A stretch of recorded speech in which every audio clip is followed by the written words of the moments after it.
Assalamualaikum warahmatullahi wabarakatuh. Kami CGP Angkatan 10 Kabupaten Klaten akan melakukan demonstrasi kontekstual yaitu praktik coaching, terdiri dari coach, coachee, dan supervisor. Saya Sri Rahayu dari SMP Negeri 1 Kemalang. Saya Ani Mariatun dari SMP Negeri 1 Kemalang. Saya Farida Siti Rohani dari SD Negeri 2 Solo Klaten. Selamat menyaksikan. Selamat siang Bu Farida. Selamat siang Bu Yayu. Iya, saya sebagai supervisor akan mendampingi Bu Farida dalam percakapan coaching nanti. Nah, itu nanti terdiri dari pra-observasi, supervisi, dan pasca observasi. Nah, sebelumnya Bu Farida ini saya menyampaikan dulu rubrik penilaian sesi demonstrasi kontekstual ini. Ya, nanti saya akan supervisi atau saya akan mencermati bagaimana prinsip coaching yang dilakukan Bu Farida. Apakah itu nanti sudah sesuai dengan prinsip coaching, dan tentunya harus dengan prinsip kemitraan ya Bu Farida, dan proses kreatif untuk memaksimalkan potensi coaching. Nah, ini tentunya coachingnya juga harus dengan alur tirta, begitu ya Bu, untuk rubrik penilaiannya. Nah, sebelumnya ini yang ingin saya tanyakan, memasuki pada tahap pra-supervisi, kompetensi coaching apa sih yang ingin Bu Farida kembangkan? Kalau untuk kompetensi coaching yang ingin saya kembangkan itu antara lain bisa atau kehadiran penuh, kemudian mendengarkan aktif, memberikan pertanyaan yang berbobot, sehingga nanti bisa menemukan solusi apa atau mencari langkah apa untuk mengatasi masalah kita. Oh iya. Lalu pertanyaan yang kedua, bagian kompetensi mana yang secara spesifik ingin diobservasi? Oh, untuk bagian kompetensi mana yang secara spesifik ingin diobservasi yaitu mendengarkan aktif dan memberikan pertanyaan yang berbobot. Ya baik. Indikator ketercapaian dari tujuan pengembangan yang diinginkan apa Bu? Oh, kalau itu indikator ketercapaian dari tujuan pengembangan yang diinginkan yaitu coaching bisa menemukan solusi atau mencari langkah dan mengatasi masalah. Iya, baik. Untuk tahap pra-supervisi ini saya cukupkan sampai di sini ya Bu, udah baik. Nanti saya lanjut untuk melakukan supervisi saat nanti Bu Farida melakukan percakapan coaching dengan coachee. Ya, semoga sukses ya Bu dan berjalan lancar. Selamat siang Bu Farida. Selamat siang Bu Ani. Iya, gimana kabarnya Bu? Alhamdulillah baik Bu Ani. Semoga Bu Ani juga baik-baik saja ya. Alhamdulillah Bu, saya baik-baik saja. Namun saya tuh punya keresahan.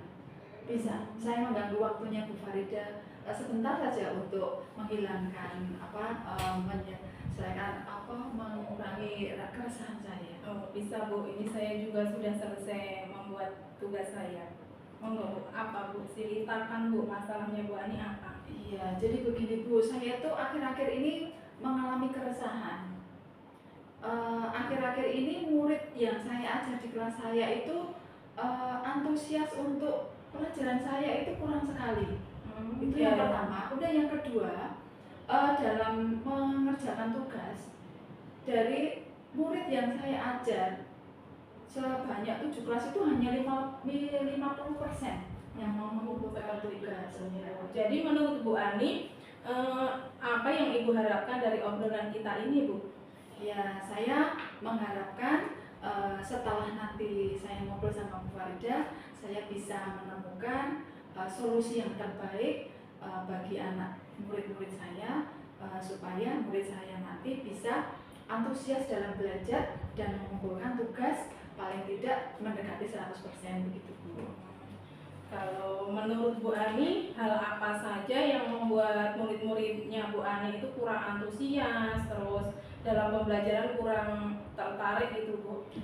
Jadi begini Bu, saya kan guru bahasa Inggris.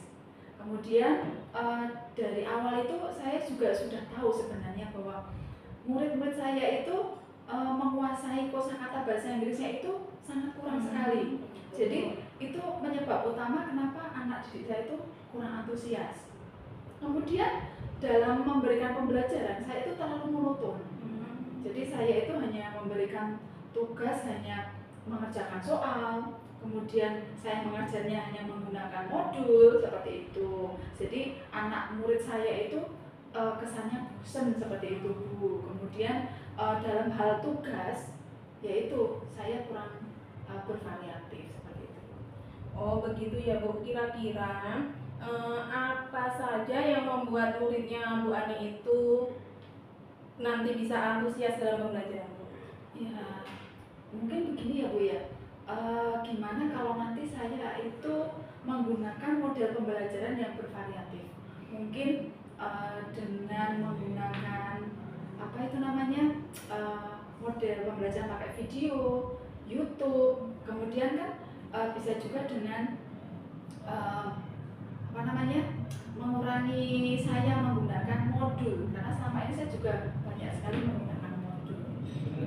Wah, saya sependapat dengan Bu Ani. Karena apa, nanti kalau anak-anak pembelajarannya lebih menarik seperti itu, siapa tahu bisa menambah atau memiliki banyak kosakata baru dalam bahasa Inggris, dan anak-anak lebih antusias ya Bu ya, dalam pembelajaran, tidak monoton, pasti menyenangkan. Iya.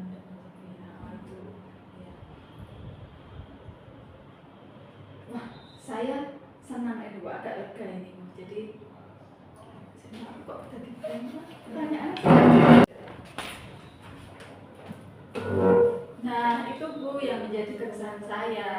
Tapi menurut saya sih hal yang harus saya lakukan yaitu membuat murid-murid saya itu banyak kosakatanya gitu Bu. Jadi nanti dalam belajar bahasa Inggris itu bisa antusias. Selain itu nanti saya juga mencoba untuk mencari sumber belajar yang sangat atraktif, yang menarik gitu. Misalnya menggunakan apa namanya media pembelajaran yang pakai video seperti itu. Lalu Bu Ani, mengenai tugas yang diberikan kepada murid Bu Ani itu, kira-kira apa ya penyebabnya sehingga muridnya itu kurang antusias dalam pengumpulan tugasnya itu Bu Ani? Iya, menurut saya ini Bu, saya itu kalau memberikan tugas itu terlalu banyak dan berupa pertanyaan. Akhirnya anak-anak itu kayaknya tidak merasa greget untuk mengerjakan tugas. Jadi saya tidak memberikan kebebasan kepada anak untuk mengerjakan tugas. Oh, kalau boleh tahu Bu Ani itu dalam mengajar itu sumber belajarnya apa aja ya di kelasnya Bu Ani? Iya, sumber belajarnya yaitu tadi Bu, tidak bervariatif. Saya hanya selalu menggunakan modul yang dari MGMP itu, dan juga menggunakan buku paket yang ada di perpustakaan. Berarti sumber belajar selain buku teks belum ada ya Bu Ani? Iya, belum ada. Jarang saya menggunakannya.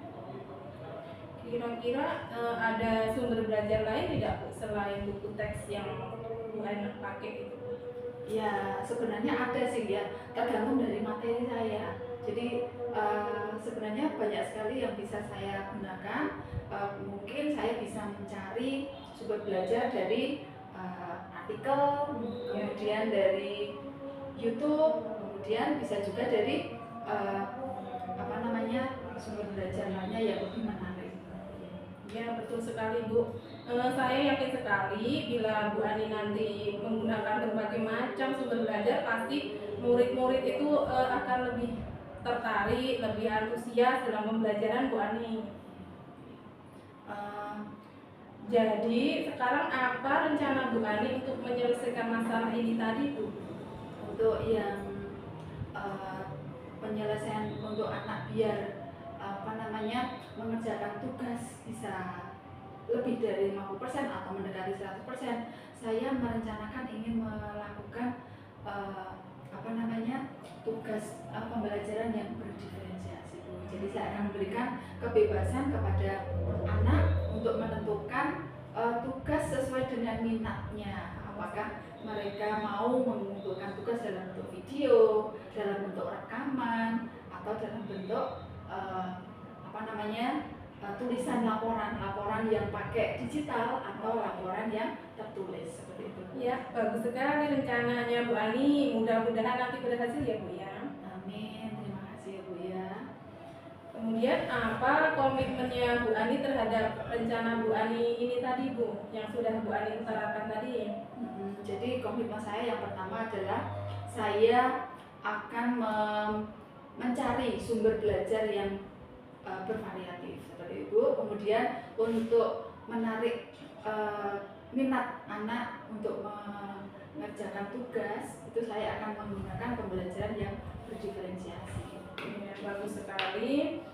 Saya mendukung penuh apa yang tadi Bu Ani harapkan. Semoga bisa lancar dan sesuai ya Bu Ani ya. Terima kasih banyak ya Bu ya atas sharing-sharingnya. Jadi kira-kira nanti kapan Bu Ani akan melaksanakan rencananya tadi yang sudah Bu Ani utarakan? Rencananya saya akan memulai nanti pas ajaran baru ini Bu. Saya akan memulai pembelajaran yang atraktif, inovatif, dan berdiferensiasi. Ya, rencana Bu Ani menurut saya luar biasa. Semoga lancar dan sukses ya Bu Ani. Amin, terima kasih Bu. Gitu. Dan rencananya saya juga mau minta teman sejawat saya yang hafal bahasa Inggris untuk memantau dalam saya melakukan ini komitmen saya.